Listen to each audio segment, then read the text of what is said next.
Uzubaku. It is exactly 38 days to the conduct of the 2023 general elections, so get your PVCs in readiness to vote in the election. Today on the program, states, LGs, mates with RMFC demand higher revenue allocation. I'll be hanging out with Chris Kendi Wandu and Dari Utufaokon. So if you're ready, let the hangout start now.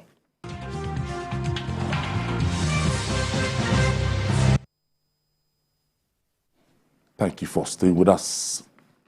42-year-old Nigerian man Ahmed Monle has pleaded guilty to opening and using 470 fake bank accounts to defraud American banks. The prolific fraudster pleaded guilty to a bank fraud charge at the U.S. District Court, District of New Jersey, in April last year. Ahmed Monle faces as much as 30 years jail term for an offense involving defrauding at least 10 American banks and nearly 6 million exposure. After a series of adjournments, the district court, Noel Hillman, has now scheduled Mr. Monle's sentencing for 20th of January. Dari, we have a lot of Nigerians that they are giving us, that negative image down there. And these guys, the FBI, they're always after them, and they've gotten some. And then, if you hear of the Hush Puppy saga, and now you have this Ahmed Monle, what do you make of this? Well, I would say the bad name continues. He's arrested in the United States. You quickly want to go and check the name, hoping that it won't be yet another Nigerian. But in most cases, you find out he's a brother. He's a Nigerian.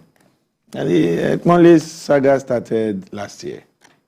And unfortunately, is another example of what a Nigerian should not be abroad. And day in, day out, we find ourselves faced with this reality that while we have numerous Nigerians, young and old, who are doing well, and they're really lifting up the banner of being a Nigerian, making us proud out there, there are still some, in equal measure almost, who are bent on doing the opposite, who appear to have sworn to drag the name and the flag of Nigeria in the mud. Well, it is shameful that we have to daily face this. I think we should encourage and appreciate the FBI for doing good jobs all the time, nailing them. Perhaps this will discourage others from towing the same path. But that's what is happening abroad. If you come back home, you find these guys everywhere. Yahoo, internet fraud. It is becoming a norm. I tell you, AY, that it's a career direction for many young people to be a Yahoo boy. You now find people, what do you plan to do in future? And they will respond by telling you, I want to be a boy, a G. I want to be a Yahoo boy. We now find parents, mothers, praying for the success of their children in Yahoo business. I learned very recently that there is an association of Yahoo mothers somewhere in Ogun State. And I met somebody who said he attended one of their functions. That's how bad we have come. Then you will now find girls, young ladies, praying that, God, if I can just meet one Yahoo boy now. It's now a prayer request for marriage. So if we have found ourselves in such unfortunate, as I want to put it, such marriages will end up in tears and sorrow. Because the guy will soon be arrested. But the temporary enjoyment is what they look at. Ever you would have experienced it. You enter a shopping mall with your salary guided ATM to do your wages, minimum wage shopping. And these guys will walk in and they will start buying and outbuy everybody and make you feel like, am I really working? Or you enter a restaurant, the way they eat.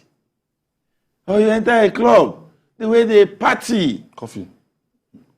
The kind of drinks, the cost. It is such that if you don't have the fear of God, you will always be caught in the web of saying, this is a good life. But it is not a good life. At times, it's almost void passport from one port to the other, and, to be stamped. And so sometimes you want to keep that passport in the bag so that it is, when it's absolutely necessary, that you bring out that green passport. I don't know, maybe it has happened to you. To flaunt it every time is always discouraging because they will flag you. It does. Have you heard? You just hear. Can you step aside? Yeah.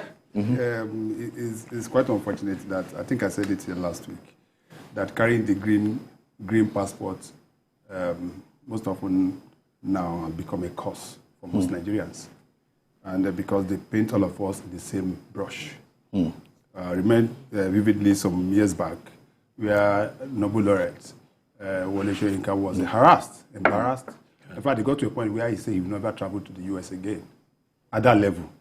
But you can now imagine, it has happened to me at Heathrow before, that I was just out of so many other people, I was just asked to just step aside. Just step aside. I said, excuse me, step aside. And I did. And they did me for over 2 hours. The only thing that I had going for me was because probably I have a little face. And they probably went through the internet. And they saw some of the things that they now apologized to me. But that's where it ends. Now, I like the use of words, the words you use. Because you say prolific fraudster. Prolific. That speaks volume. But that is what is happening. And why some people are making us proud, some people are also working very, very hard to pull us down. But it's not limited to only those abroad. Just as rightly said, even in our banks here, why you must have seen a video that was circulating on social media a few days ago of a lady that went to a bank. Yeah. And 4 million naira. 4 million naira was withdrawn from money. I saw that video. You saw that video. And you saw the poor girl crying and crying. She didn't apply for the token. She didn't apply for the token. The token that was used. Her phone was with her. Nobody took her phone. So, this has been happening. Yes, this has been happening consistently. And that is why we need to talk to our bank. And they've been taking advantage of Nigerians. You cannot tell me that the money I kept in your custody get missing, and the only thing you tell me that no, I misplaced it, or somebody took my... Except to get a court order. Except to get to a court order. Yes, that is it. So how can you tell me that 850,000? Yes, how did you get that? Did they use a court order for that? To remove our money. Ayo, if you know the number of fraud that is going on in the bank, in Nigerian banks, I'm not talking abroad now. It runs. If you know the level of fraud that is going on in the banks, now the worst part is that now it's in connivance with staff of those banks. Just recently, I don't want to mention the bank. 2 bank workers were jailed. They were apprehended by EFCC and we are taken to court. But when you even look at our laws and the kind of sentences we give these guys, we just think that it's just a slap on the wrist. Because you just see 2 years, they will even, at times, not only ask them to go to jail, they can even ask you to just pay a fine and then let go. Yes, and there you go. And that is what is happening. Most often than not, you see some of them taking as much as 100 million from people, 300 million, 200 million, and they're just giving 5 million, 2 million naira bill, and they go away. Which gives you the impression that even the judiciary is culpable in this kind of thing. Even the agencies of government, they are saddled with the responsibility of also the anti-graft agencies. So, but this has happened, and the guy, he pleaded guilty on his own. Yeah. Because he knew that if he didn't, it was more like a play bargain. He pleaded guilty, they get the money, they're going to sentence him. If he hadn't done that, the fine would have been more than that, and the sentence would have been more than that. But with that, this discouraged. If you see the way people, especially Nigerians abroad, uses other people's credit cards. You know that unlike what we have here, it's just now we're getting used to. What they use there is credit card. You can't see an average American somewhere in the US or United Kingdom carrying cash. Anyway, I went to a shopping mall in London, and I brought out £50. I wanted to buy something. Do you know that they moved me around? They said, I didn't know that they've already informed the manager. And the lady just said, that's above the limit. Yes. The manager said, excuse, can you just come? I said, yeah, they catch what I done for London. He said, sir, can I have, where did you get it? I said, this one. It's my money. I have so, I even put out my pocket. I have more. He said, I have more. I brought that money. He said, where are you from? I said, I'm in. He said, no, it's okay. It's just like the $100. That is it. You don't see them spending that. What they just got, they bring out your card, they just like it and you go. But we have this way of showing off ourselves. But it is good that this is happening, but it does not put us in good light. Which is why most often than not, if you go to the embassies these days, people are saying jackpa. If you go to the embassies and see the way Nigerians are being treated. Yeah. Being embarrassed. If you see the way Nigerians are being embarrassed. Or rejected. Even with all your, they say bring a proof of fund, bring this, AY, you bring everything. The Oyibo man go look, he says, you get it, bam, stamping, and you go. The U.S. government. They don't give a damn. They've reduced the number of Nigerians. I'm telling you, they have already pegged it. If you like, bring your grandmother. There was a man that brought. I went to the embassy. It was in the U.S. And the guy said, "I have properties in Nigeria. I have this. I have over 30 million in my account." And I said, "You know what the guy did? They stay in your country." And he was refused. Next. When they said next, you don't even need to tell him. You will work with your security don't do by your side. Now you don't work. So I think it's high time. But if we are doing what is right, if the government is living up to expectations, if we are getting the best of life, most of Nigerians that are just moving away will move. They won't move. They won't move. And why you just came back from the US? I go to the US. I spend 2 weeks. I'm tired of staying in the US. I want to come back home. Faji Paul Leko. There won't be anywhere like Faji Paul Leko said there is you. We stay indoor for 2 weeks. 3 weeks. I say, wait a minute. Bored. Oh boy, I'm bored. Where I just go enter Lagos. I don't deflex. You can't flex in US. So you can see that we have the capacity. Nigeria is sweet. The basic fact. There were that part when Ghanaians were coming to Nigeria. Yeah. South Africans were coming to Nigeria. You go to, in the days of Bar Beach, you go to Bar Beach, you see the number of Europeans in that. Yeah. We have better weather. Most of them come here to stay.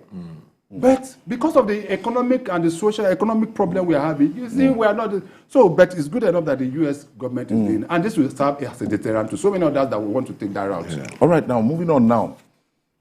The police in Enugu State have said they have launched a manhunt for the gunmen who attacked the office of the Independent National Electoral Commission in Enugu and killed a police officer deployed in the commission's office.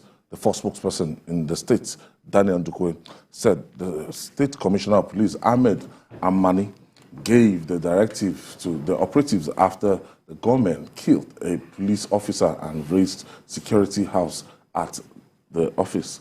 Larry, it's becoming the pattern, and it is not becoming a pattern. It's a pattern.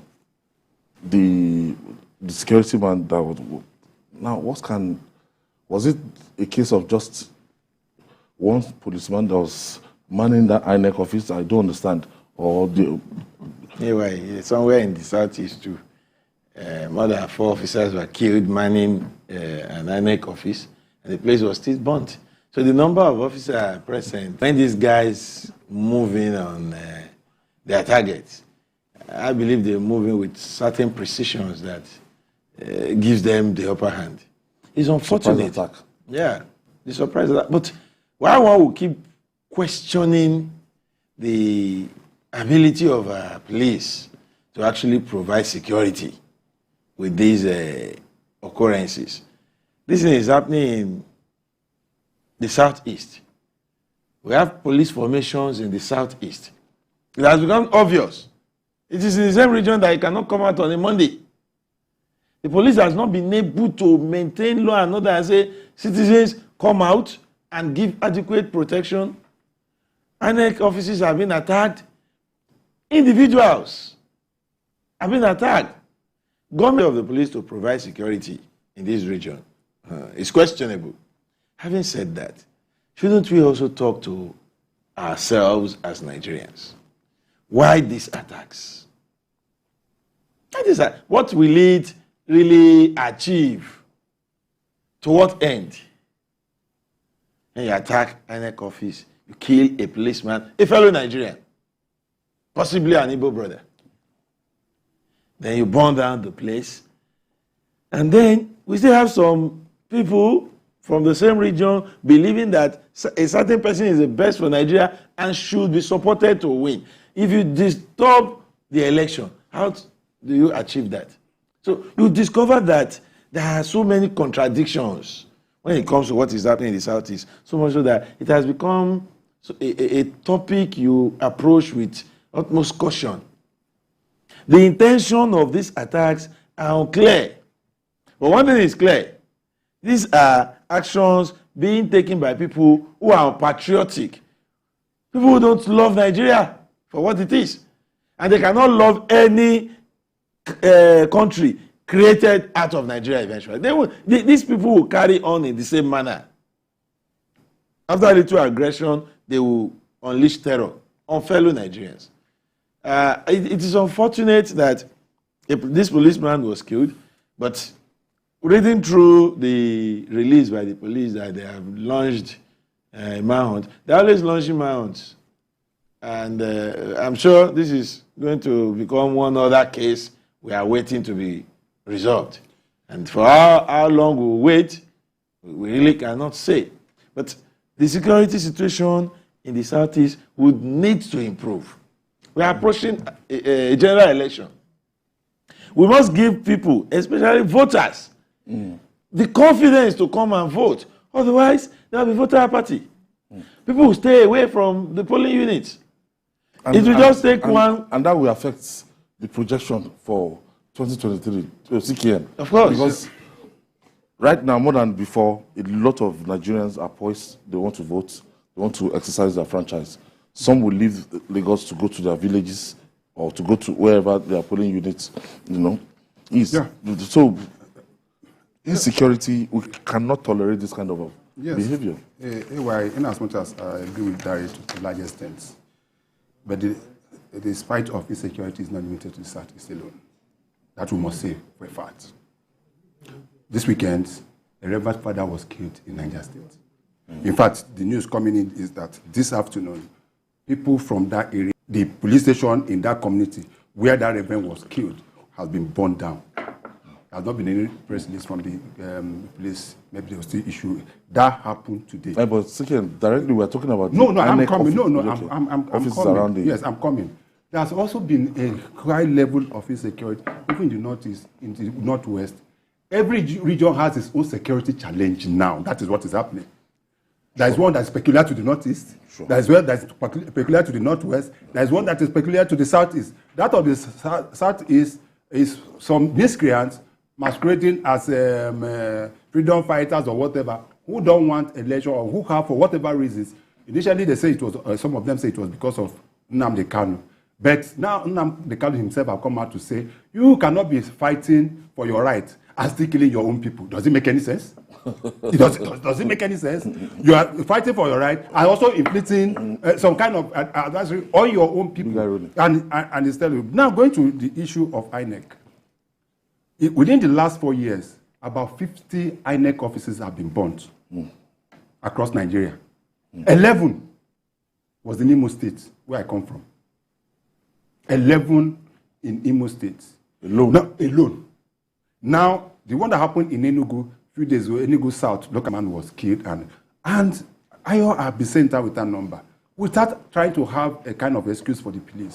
But the question I've asked myself, can the police we have presently, can they man every INEC offices, every INEC post? Across the 774 local governments. You say 700, we have more than 774.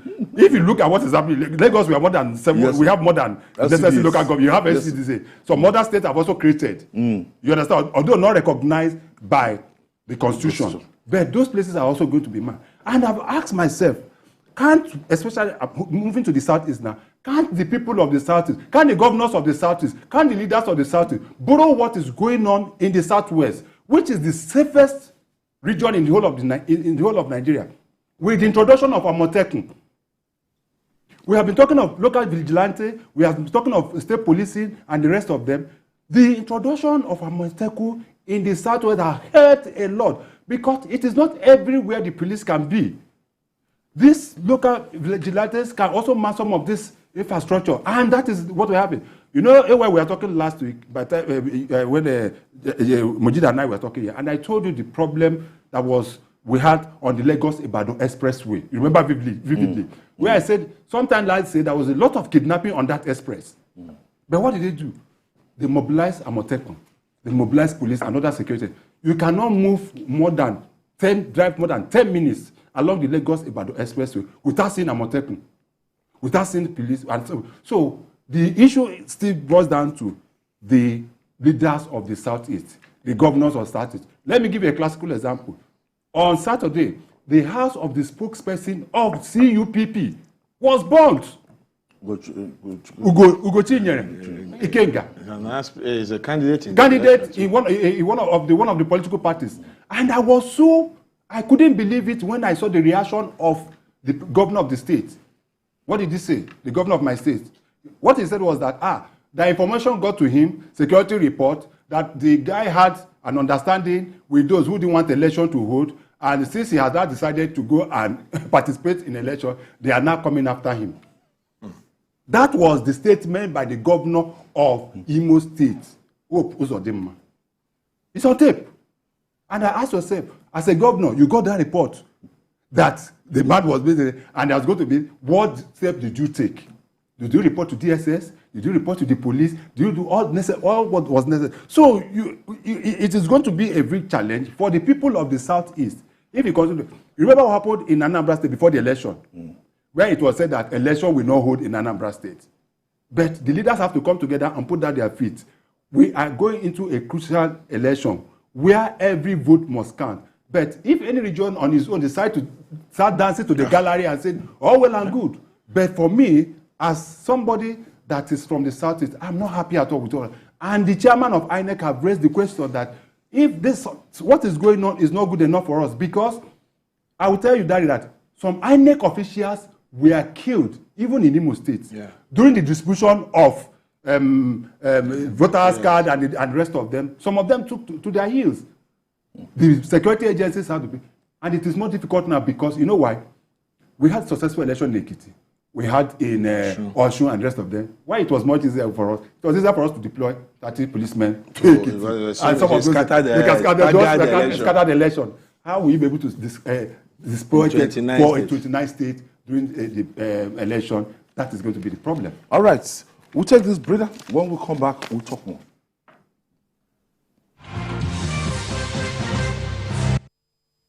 My brother, my sister, do you know that winning an election is not only about getting the majority vote? For that your candidate to be declared winner of the election, he or she must secure 25% of the vote in 2/3 of all states plus the FCT to be president, and 25% of the vote in 2/3 of all local governments of a state to be governor. This is constitutional, and every presidential candidate has had to pass this threshold.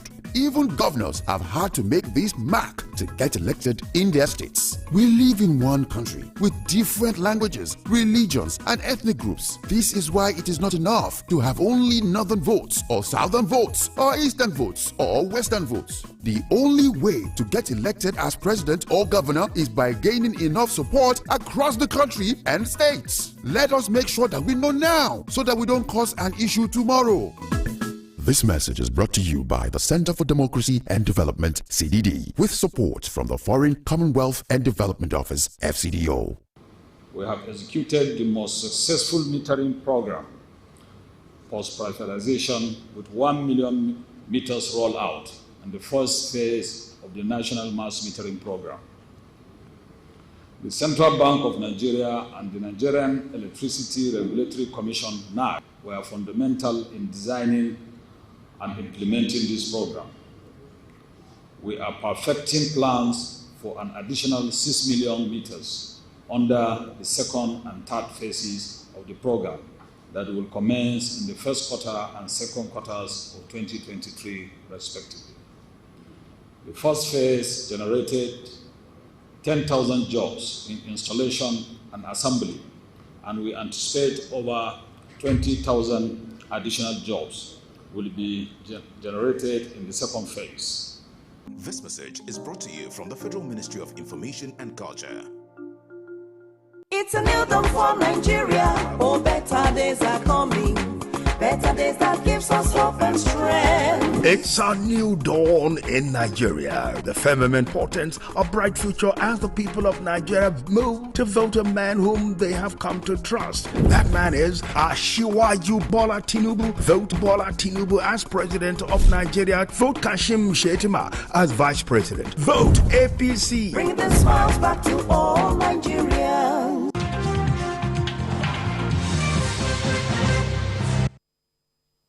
Thank you for staying with us. Benue government has raised the alarm over the renewed influx of herdsmen into the states, calling on security agencies to check the trend.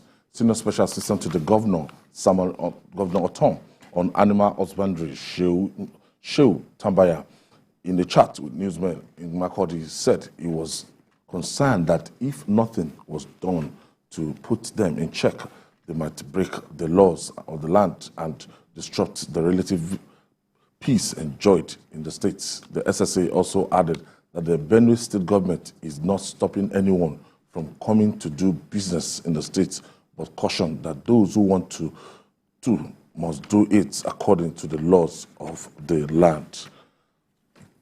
I noticed something. During this, electionary campaigns and everything, people have been silent on this farmers, herdsmen, frequent clashes, pacts, and I've not listened to any articulation on how we tend to solve this problem. Because if you're quiet about it, we'll still meet it there, and it will continue if we don't have a definitive pathway to achieve peace between the two sides. Yes. But we must also admit the fact that the clashes reduced ordinarily. Yeah. And I think it's because we started talking about it. We must give ourselves some kudos. You see, the discussions, the voices up and everybody, and then the issues were largely discussed. If some people feel I can move my animal through any route with no respect for whatever it is you have planted on the way, then they needed to be told that, look, the laws or whatever right you rely on also belongs to the farmers. They have a right to plant and be allowed to harvest without your cow. Trampling over their yields. So I think we discussed this issue as a nation to the point of realization. And that probably made some people or some of the parties involved to be more cautious. Having said that, the election period too is a time when people's attention are on the future of the country. It is not as if these things weren't happening. There are still cases here and there, but the attention is on who takes the mantle next, who rules this country next. And those issues became more topical. But coming from Benue today is this alarm, as I want to call it. Benue is one state where the decision to tackle unguided roaming of cows was really top-notch. The government went all out. There were clashes, there were disagreements, there were threats. They have a law to that effect. They ensure there is a law to that, and they had officers to implement the law. There is a squad, rangers or something, that they put in place. If you find any cow not properly being groomed, you take him off, take the cow off the street. So they have done enough to checkmate what became a menace in their state. So if they are noticing some sort of recurrence, it is important that they speak up, and I think that's what the government is doing. There is no way we will allow cows to move unrestricted. It's not about the Benue alone. In any part of the country. At the period when farmers' others clash was at the peak, the issue of food supply dwindling came up. Farmers could no longer plant with the hope of harvesting. Cows and their herders would do damage to the farms. So Benue and other states like Ondo have led the way in the issue of legislation, using legislation to this problem. I think as a country, we need to take that issue up. There must be legislations on the matter of movement of cows and how farmers will be protected from the results of unguarded herding. So it is obvious that in Benue, if this kind of alarm is not sounded, there will be fresh clashes. These are things we cannot afford. If you are coming in to do business in any part of the country, yes, we are a country, and you have freedom of movement, freedom of association. But where your right starts, or where your right ends, is where someone else's zone starts. Your right as a herder to move anywhere in the country cannot violate freely my right as a farmer to own a farm, land, and plant and harvest. It's also my right. So your right cannot take away my own right. And until we get to a point where we're able to balance these rights and privileges, as it were, we'll keep having issues of this nature. So I commend the government of Benue State for what they've done before, what they are doing, and what they will still do.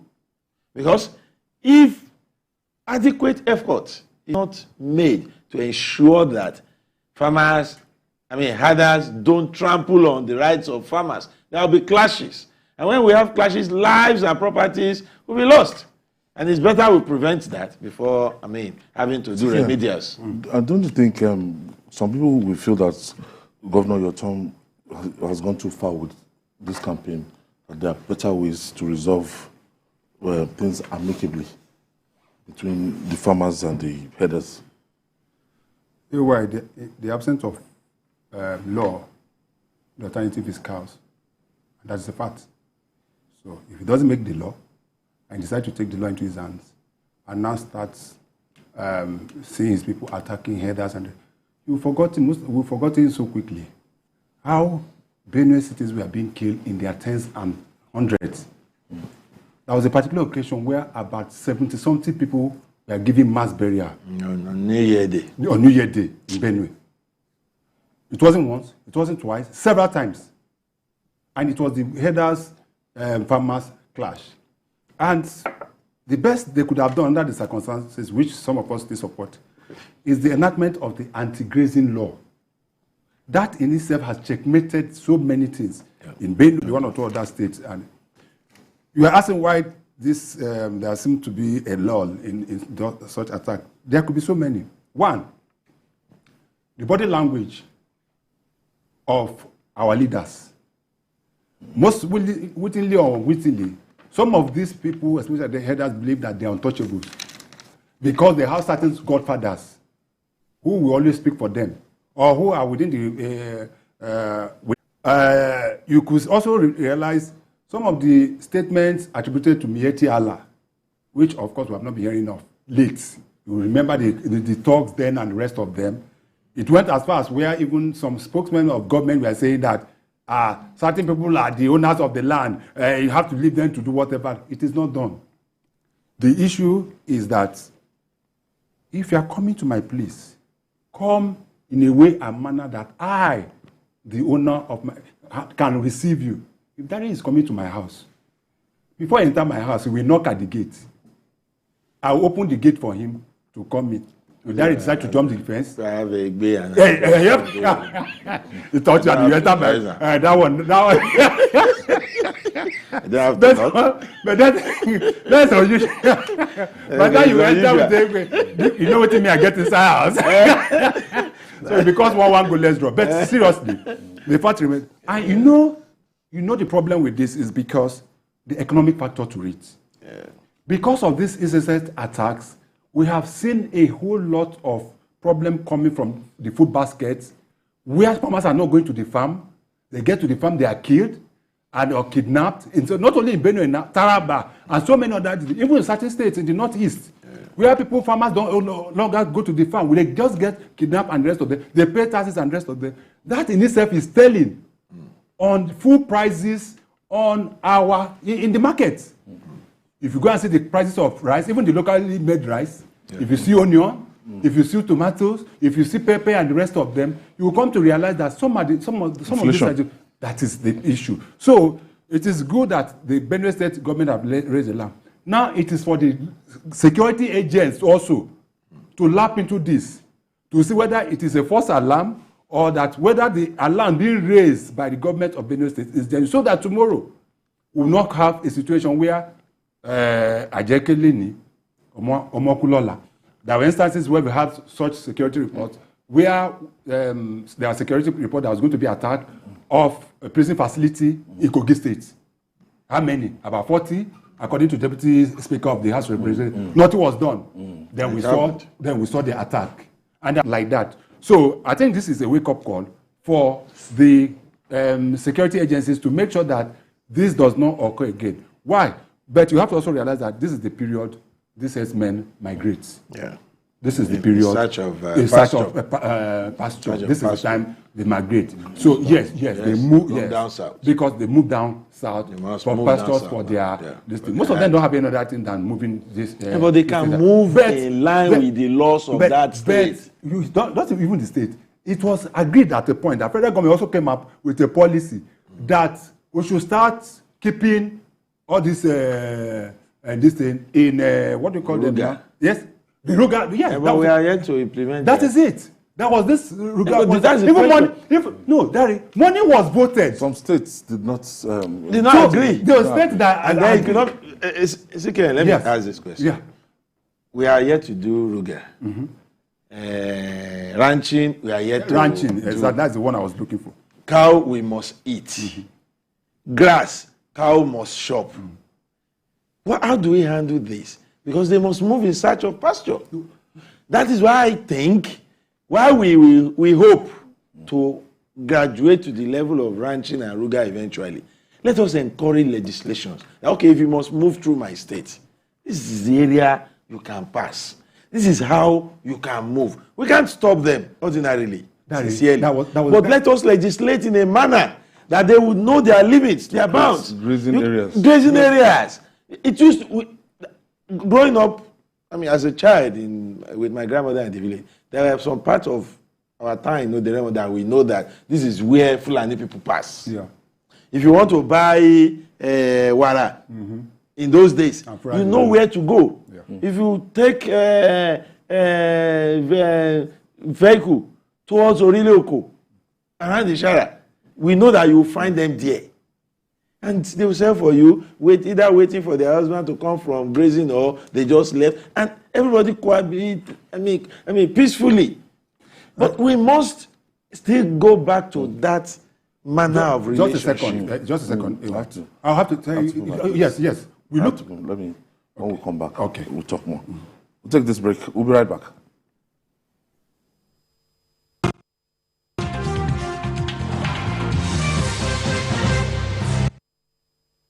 We are committed to the unity of our great country, Nigeria.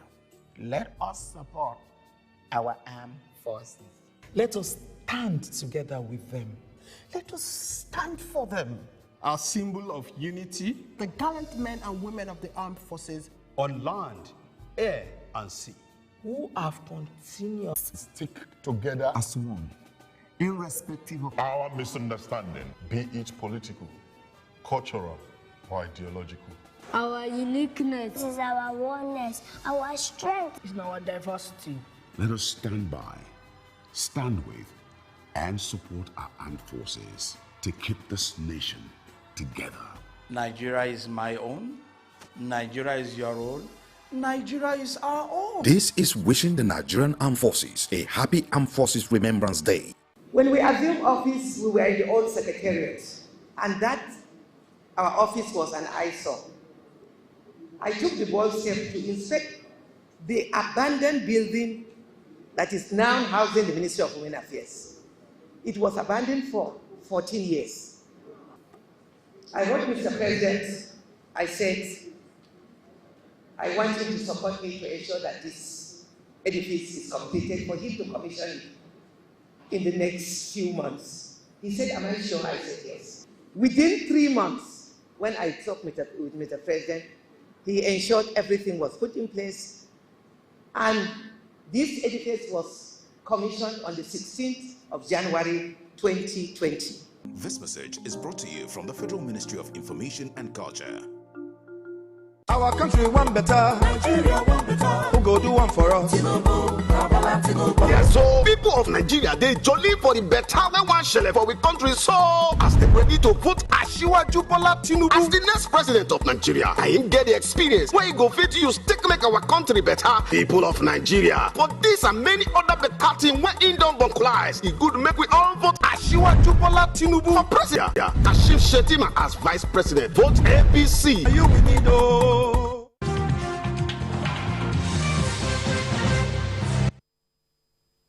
Thank you for staying with us. Sikian, you were making a point before we went on that break. Yes, I was about saying that the fact remains that most of those cows that you see on the street are not owned by those young men you see moving around with them.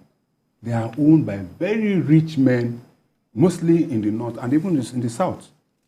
They just lease them, I don't know what I would call it, lease out or whatever, just allow them to take them out on pastures and they pay them and rest.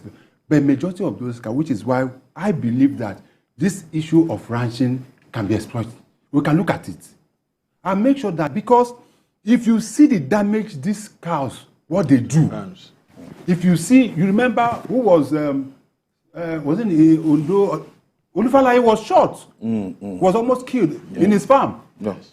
There were also other instances where certain individuals couldn't go to their farm because of headsmen and rest of them. And those areas. Exactly. Even in the southeast, there have been instances where you see people clashing with. This should be addressed once and for all, so that we don't continue to see people destroying the livelihood of other people. There are some people that are only just pleasant farming. That they are not in the town. They are in the village. They feed their family. Now somebody will just take a cow there and just destroy that. That is not good enough. All right. State governments and local governments have asked the Revenue Mobilization Allocation and Fiscal Commission to increase their shares of the federal allocation. Representatives of the two tiers of government made the request during the program organized by RMAFC in Abuja. The National Deputy President of the for local governments, while asking for representation in the Federation Account Allocation Committee, still about sharing formula. What do you get and what can I get? Yeah. So it's rather unfortunate. And that is why we over the years have been crying that the system, the constitution we are operating presently is not working. That is why we have said there is a need for us to review the constitution. The 1999 constitution, as amended, that was handed over to us by the military. We, the people of Nigeria, who are the we? How many of us came together to put that? AY, the present revenue allocation formula is federal government 52.68%. Majority share. Yes. State government too. The 774 local governments in Nigeria, 20.0%. Then we have the derivation formula, which is 30%.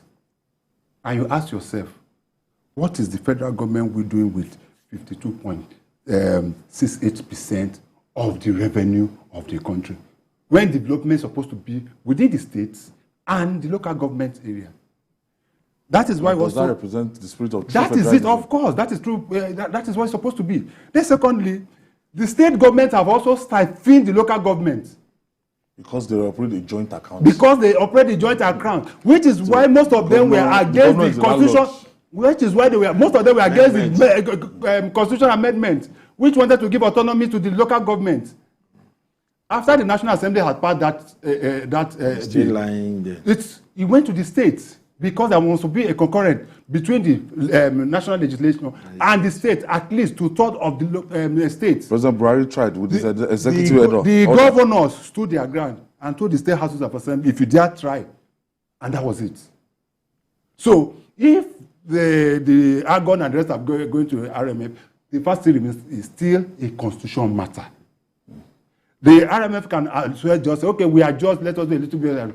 Until the National Assembly was able to pass that law, and we have concurrent in the state. It's just like the creation of states.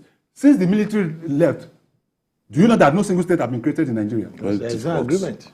No single one. But this is what Abacha woke up and say, I have created 19 states and decreed. IBB woke up and said, I've moved from 12 to 19 or whatever, and that was it. Since the advent of... Okay, Ada is calling us from Jos, Plateau State. Good evening, journalist Hangout. Thank you for staying with us, Ada. I want to talk about this ranking thing. You know, why can't they go release from Ganduje? You should see the day they showed his ranch, he has a very vast area of land. And then he did it in such a way that, in fact, they have a school there, they have a clinic for the cows. The cows they are open grazing, but it's restricted, you know.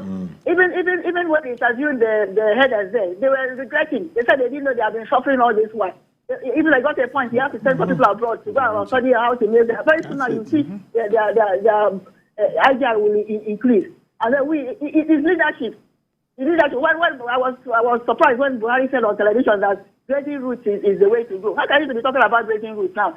You know, one of the guests there was talking about grazing routes. You know where they used to be, and how can you know where they used to be again? There's population explosion now. It's not the same again. Ranking is the best way out. You know why the Benue is having problem is that they didn't cheat with even the adjoining state. They didn't cheat. They're making mockery of Thank you, Ada. And that's why they head us out. Thank you for your contribution. Talking about the Fago Forests project by... And there are so many of such forests. So, coming to revenue allocation now, and he's talking about constitutional amendment and looking at the share of the federal government, the 54%. Where you will even start from is the fact that the local governments are not represented on the Revenue Allocation Committee. That's to tell you. How would they fight for in their interest? Not represented. Because there are some states, the Commissioner for Finance, you know, that a body is not represented where these decisions are taken. That is one. Two, the constitutionality of it all is that we are operating a system that comes from top to bottom. Unitary system of government. And until we change it, the local government will continue to suffer. If you look at it, the bulk of the job in the real sense of it is with the local government. Yeah. It's with the 774 of them, followed by the 36 states. The federal government, but for some roads declared as federal road, how many are those? Are they up to 52.4%? They are even being maintained by most of the state governments. Most times, yes, state government do these roads and wait for years to be refunded. Yeah. Are we going to say, let's take road for example. The roads in Nigeria, 100%. Is the federal government owning 52% of those roads? Good. No, what I'm trying to establish is, if we all know that in the area of obligation, you don't have 50%. Why you have 50% of the finance? If he talks about schooling, education, how many federal schools do we have? Is it up to 52.something% of all the schools in Nigeria? Hospitals. Hospitals? Are you telling me you have 52.something% federal hospitals? Markets? Let's name it. You see, this argument is very, very clear that the federal government has no business commanding or controlling the resources, the amount of resources going to it from the federal purse. Having said that, what can be done? Constitutionalism. It is to go and amend the Constitution in a manner that would simplify functions and entitlement of each unit of our government. The states perform so functions. Let's look at it. Oh, so they do this much. Then let what comes to them be commensurate. By the time you look at what local government is expected to do, you'll understand that, like Ezekiel said, they've been suffering. And then the expectations of the average people is more in the direction of the local government, because these are the government we see every day. Closer to the people. So we should empower them to deliver on the expectations of the people. You see situation where both the state government and federal government are. Let me give you a classical example. The federal government is in charge of the police. But you come to realize that the resources of maintaining those mostly come from the state. It's from this 20-something%. That's where it's coming from, not from the 50%. Yes. And you ask yourself, what is happening? So, and I personally also feel that, in as much as the constitution, that is why we also look at issues where we should allow the state to look at some of these resources within their domain so that they can be able to increase their IGR. Yeah. Okay. Why should I say that everything in the state on ground belongs to federal government? They must first go before it trickles down. It trickles down. That is the problem. All right, I'm afraid we have to leave it there. Dari Utufokon, thank you for your contribution. And Chris Kendi Wandu, thank you for your outing today. Anyway, don't ask me what I posted before again. Okay. We'll go and check it out. Chris Kendi Wandu. Go and check it out. Have a lovely day. And that's our offering today. Join us tomorrow for another episode of the program. You can watch the repeat broadcast tonight at 11 p.m. Join us on Sunday from 1:30 to 3:30 p.m. for Journalist Hangout. On Sunday, we're on YouTube, youtube.com/TVC News Nigeria. I'm Ayodele Zubapon. See you tomorrow, and God bless Nigeria.